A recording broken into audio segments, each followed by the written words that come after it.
அடுத்தது sulphur tie ஆக்சைடுடைய பண்புகள் பார்க்க போறோம். ஃபர்ஸ்ட் எரிமலை பண்புகள் பார்க்கலாம். காமனா இருக்கக்கூடிய பண்புகள் என்ன அப்படின்னு பாத்தீங்கன்னா, எரிமலை ஒத்த 4 பண்பு இருக்கு. 4 பண்பையும் பாருங்க. எரிமலை வெடிக்கும் போது வெளியே வரக்கூடிய வாயு தான் இந்த சல்பர் டை ஆக்சைடு. எரிமலைகள்லாம் வெடிச்சு வெளியே வரக்கூடிய பல வாயுக்கள் வெளியே வரும். அதுல அதிகமாக வரக்கூடிய வாயுன்னு பாத்தீங்கன்னாக்கா இந்த சல்பர் டை ஆக்சைடு. அதுக்கப்புறம் கரி கார்பன்கள் தயாரிக்கக்கூடிய ஃபேக்டரி, அதுக்கப்புறம் பெட்ரோலிய பொருட்கள், பெட்ரோல், டீசல், கேஸ், அப்புறம் இந்த மாதிரி அந்த பெட்ரோலியத்திலிருந்து கிடைக்கக்கூடிய பொருட்கள் எல்லாம் அதை பயன்படுத்தக்கூடிய ஃபேக்டரிகள் எல்லாம் பாத்தீங்கன்னாக்கா அந்த ஃபேக்டரி. அதுக்கப்புறம் காப்பர் உருக்கு ஆலைகள், இந்த 3 ஃபேக்டரிலையும் பாத்தீங்கன்னா சல்பர் டை ஆக்சைடு வாயு கண்டிப்பாக வெளியேறி கொண்டே இருக்கும். அது வளிமண்டலத்தில் போய் வளிமண்டலத்தை நச்சுப்படுத்தும். 2. 3வது, சல்பர் டை ஆக்சைடு மூச்சு திணறலை ஏற்படுத்தக்கூடிய ஒரு வாயு. மிக மிக முக்கியமான பாயிண்ட் பாருங்க. சல்பர் டை ஆக்சைடு மூச்சு திணறலை ஏற்படுத்தும் வாயு. இதுக்கப்புறம் அடுத்த பாயிண்ட், அதோட முக்கியமான பாயிண்ட், சல்பர் டை ஆக்சைடு 2.2 மடங்கு காற்றை விட கனமானது. 2.2 மடங்கு காற்றை விட கனமான வாயு எதுனா சல்பர் டை ஆக்சைடு. அதுக்கப்புறம் சல்பர் டை ஆக்சைடு மூச்சு திணறலை ஏற்படுத்தக்கூடிய வாயு. இது ரெண்டும் ரொம்ப முக்கியமான பண்பு. இந்த 4 பண்பு முக்கியமானதான் பாத்துக்கோங்க.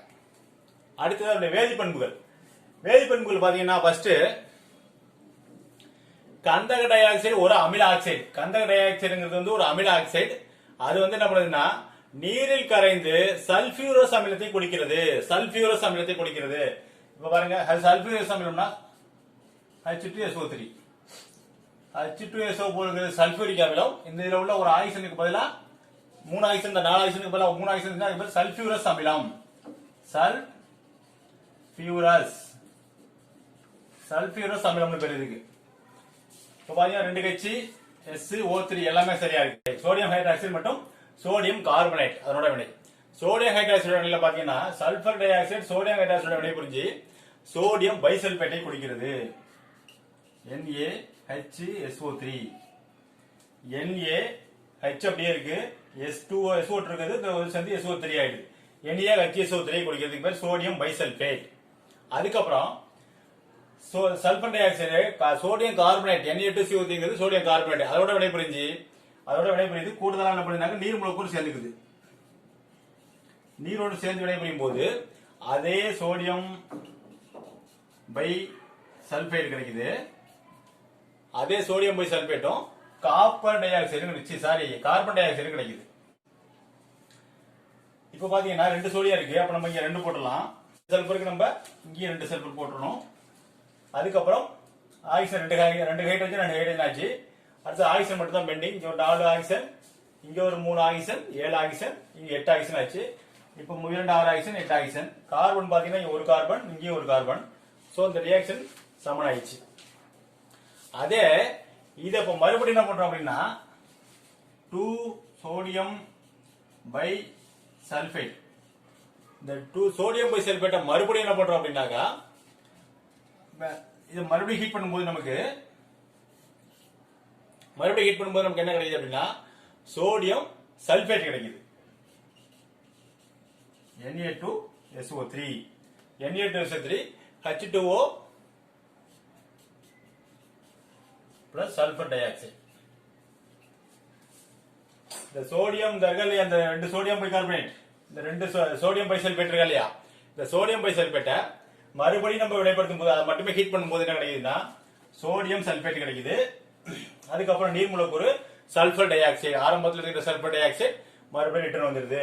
இப்ப பாருங்க 2 சோடியம் ஆச்சு, 2 சல்பர், அங்க ஒரு சல்பர், இங்க ஒரு சல்பர் ஆச்சு.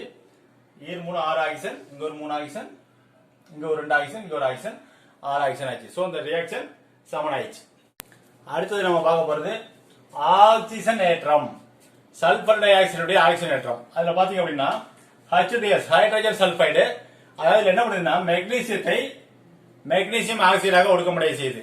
அதே போல இதுல பாத்தீங்கன்னா H2S அதாவது சல்பைடு உலோக சல்பைடை உலோகமாக ஒடுக்குது, உலோகத்தை உலோக சல்பைடாக ஒடுக்குது. இப்ப ஃபர்ஸ்ட் பாருங்க H2S எப்படி ஆகுதுன்னு பாத்தீங்கன்னாக்கா S, இந்த S மட்டும் தனியா போயிருது. S plus H2O, S plus H2O அது மாதிரி கிடைக்குது. அதாவது ஹைட்ரஜன் சல்பைடை சல்பைடாக ஆக்சிஜனேற்றம் அடைய செய்யுது. அதே போல மெக்னீசியத்தை மெக்னீசியம் ஆக்சைடாக ஆக்சிஜனேற்றம் அடைய செய்கிறது. பிளஸ் சல்பைட் கிடைக்கிறது. இப்ப பாருங்க இதுல சல்பர் எத்தனை சல்பர் இருக்கு? 2 சல்பர் இருக்கு. 2 ஹைட்ரஜன் 2 ஹைட்ரஜன் இருக்கு. 2 ஹைட்ரஜன் ஓகே. ஆக்சிஜன் 2 ஆக்சிஜன் இருக்கு. அப்ப இங்க 2 போட்டீங்கன்னா 2 2 4 ஹைட்ரஜன் ஆயிடும். 2 அப்ப 3 சல்பர் 3 சல்பைடு கிடைக்குது. இது வந்து இப்போ இதுல பாத்தீங்கன்னா மெக்னீசியம் ஆக்சைடுல மெக்னீசியம் ஆக்சிஜன் 1 தான் இருக்கு. அப்ப நம்ம 2 போட்டோம்னா சல்பர் 2 சல்பர் இங்க வரணும். ஓகே, இந்த இதுவும் சமன்படுத்தப்பட்டாச்சு. அதுக்கப்புறம் ஒடுக்கும் பண்பு. ஒடுக்கும் பண்புல பாத்தீங்கன்னா குளோரினை நம்ம ஒடுக்கும் சல்பர் டை ஆக்சைடு குளோரினை கொண்டு ஒடுக்குறோம். ஒடுக்கும் போது என்ன கிடைக்குது அப்படின்னா ஹைட்ரோகுளோரிக் ஆசிடாக ஒடுக்கமடைய செய்கிறது. குளோரினை ஹைட்ரோகுளோரிக் அமிலமாக ஒடுக்கமடைய செய்கிறது. அதான் என்னுடைய ஒடுக்கும் பண்பு. ஹைட்ரோகுளோரிக் ஆசிட் பிளஸ் H2SO4 ரெண்டும் கிடைக்குது.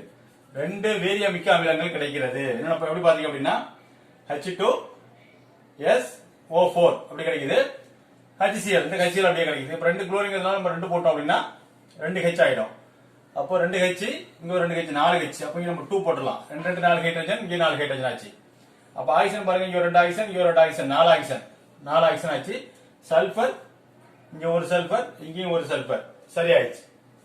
ரியாக்ஷன் சமன் ஆயிடுச்சு. அதாவது குளோரினை ஹைட்ரோகுளோரிக் ஆசிடாக ஒடுக்கமடைய செய்கிறது சல்பர் டை ஆக்சைடு. அடுத்தது சல்பர் டை ஆக்சைடு ஆக்சிஜனுடன் வினைபுரியுது. சல்பர் டை ஆக்சைடு ஆக்சிஜனுடன் வினைபுரிஞ்சு சல்பர் ட்ரை ஆக்சைடை கொடுக்கிறது. இதுவும் கேஸ் இதுவும் கேஸ் இதுவும் கேஸ். இதுக்கு எடுத்துக்கிட்டு இருக்க வினைக்கு பாத்தீங்கன்னா வனேடியம் பென்டாக்சைடு. வனேடியம் பென்டாக்சைடு ஒன்றும் இல்ல, 450 டிகிரி செல்சியஸ் வெப்பநிலையில் ஹீட் பண்ணும்போது சல்பர் ட்ரை ஆக்சைடை கொடுக்கிறது. இப்போ ஆக்சிஜன் பாருங்க இங்க 2 2 4 ஆக்சிஜன் ஆச்சு. இப்ப இங்க பாத்தீங்கன்னா 2 தான் இருக்கு. அப்ப இங்க 2 ஈர் 3 6 ஆயிடும். ஈர் 3 6. அப்ப நம்ம இங்க சல்பருக்கு 2 போட்டுக்கலாம். 2 2 4 2 2 4 ஈர் 3 6 இங்க ஒரு 2 2 2 4 மொத்தம் 6 ஆக்சிஜன் ஆகிடுச்சு. இப்ப நமக்கு சமன்படுத்தப்பட்டாச்சு. சல்பர் டை ஆக்சைடோட ஒரு முக்கியமான பண்பு பாத்தீங்கன்னா வெளுக்கும் பண்பு, அதாவது வெளுக்கிற பண்பு. இப்ப நம்ம சொல்லுவோம்ல சட்டையெல்லாம் வெளுத்து போச்சு, நல்ல ப்ளூ கலர்ல அந்த சட்டை பார்த்தா வெளுத்து போய் இப்ப வெள்ளை ஆயிடுச்சு அப்படின்னு சொல்லுவோம், அல்லது லைட் ப்ளூ ஆயிடுச்சு அப்படின்னு சொல்லுவோம். கலர் சேஞ்ச் ஆகி ஒரு இடத்துக்கு சேஞ்ச் ஆகி இருக்கும். அதுக்கு பேர் தான் வெளுத்து போதல்.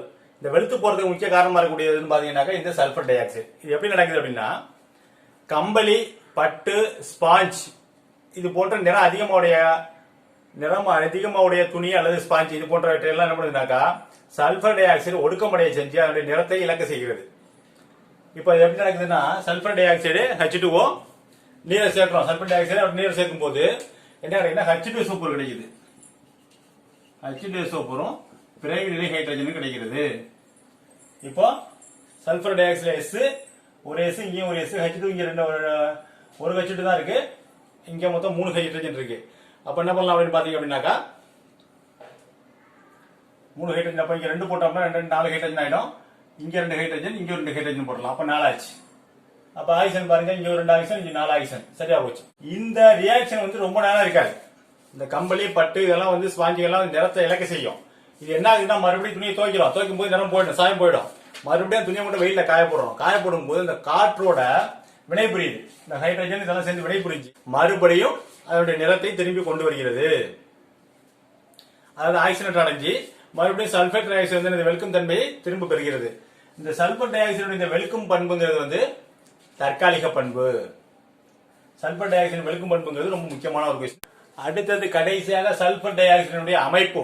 சல்பர் டை ஆக்சைடுடைய அமைப்பு எப்படி இருக்கு அப்படின்னு பாத்தீங்கன்னா சல்பர் இங்க இருக்கு, சென்டரா இருக்கு. இந்த பக்கம் ஒரு ஆக்சிஜன், இந்த பக்கம் ஒரு ஆக்சிஜன், இந்த மாதிரி அமைப்புல இருக்கு. இதுல ஆக்சிஜனுக்கு டபுள் பாண்ட் இருக்கணும்.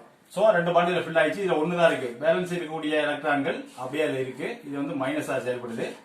அதே போல சல்பர்ல பாத்தீங்கன்னா ஒரு தனித்த 8 எலக்ட்ரான்கள் இருக்கு. அப்புறம் இந்த ஆக்சிஜன்ல பாத்தீங்கன்னா 2 தனித்த எலக்ட்ரான்கள். சாதாரணமா ஆக்சிஜனுக்கு பாத்தீங்கன்னா 6 எலக்ட்ரான்கள் இருக்கும். அதுல 2 பாண்டிங்ல இருக்கும், 2 தனித்த எலக்ட்ரான்கள் இருக்கும். இது இந்த அமைப்புல இருக்கும். அப்படி இல்லாத ஒரு பாண்ட் இல்ல அப்படின்னாக்கா அதுக்காக 2 எலக்ட்ரான்கள் இங்கே இருக்கும். இதுல இருந்து ஒரு பாண்ட் கிடையாது. அதனால 6 எலக்ட்ரான்கள் இருக்கு, இங்க 4 எலக்ட்ரான்கள் இருக்கு. இது பிளஸ், இது மைனஸ், இது பிளஸ். இது நிரந்தர தன்மை கிடையாது. இது இப்படி இருக்கலாம். அப்படி இல்லை அப்படின்னாக்கா அதே 2 எலக்ட்ரான்கள் பிளஸ் ஆக்சிஜன் இங்க 2 இரட்டை எலக்ட்ரான்கள், இதற்கு 3 இரட்டை எலக்ட்ரான்கள், இது மைனஸ். இப்படி இருக்கும். இந்த அமைப்புல இருக்கலாம் அல்லது இந்த அமைப்புல இருக்கலாம். ரெண்டு அமைப்புலையுமே இருக்கலாம். SO2 வந்து பாத்தீங்கன்னா S வந்து sp3 இன கலப்பு. இது வந்து sp3 இன கலப்புல இருக்கு. அதுக்கப்புறம் S-க்கும் ஆக்சிஜனுக்கும் இருக்கக்கூடிய X-க்கும் ஆக்சிஜனுக்கும் அதனுடைய P தொகுதியும் P ஆர்பிட்டாலும் D ஆர்பிட்டாலும் மேற்பொருந்ததுனால என்ன ஆகுதுன்னு பாத்தீங்கன்னா இவருக்கு இடையில ஒரு இரட்டை பிணைப்பு உருவாகுது. இந்த இரட்டை பிணைப்பு உருவாகுதுன காரணம் என்ன அப்படின்னாக்கா P ஆர்பிட்டால்ல உள்ள ஒரு பை எலக்ட்ரானும் S ஆர்பிட்டால்ல உள்ள ஒரு D ஆர்பிட்டால்ல உள்ள ஒரு பை எலக்ட்ரானும் ஒன்னோட ஒன்று மேற்பொருந்ததுனால என்ன ஆகுதுனாக்கா இந்த டபுள் பாண்ட், இங்க ஒரு டபுள் பாண்ட், இங்க ஒரு டபுள் பாண்ட் கிடைக்கிறது. இதான் உங்களுக்கு இதோட சல்பர் டை ஆக்சைடு